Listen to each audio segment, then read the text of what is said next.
Making the short film. But yeah, we talked about making a film specific to like Mi'kmaq people, because I find, making indigenous films can be a hard thing, and we can be misrepresented it so easily.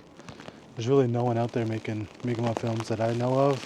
Yeah, just like I would love to make like a drama, like feature, or some kind of like heartbreak story or love story, I don't know, but make it on the res, specifically mine. I'd love to do that, that'd be cool. Holy fucking snow, man. Maybe do it in the winter. This fucking sucks.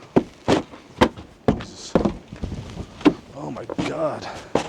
You seeing this shit right now?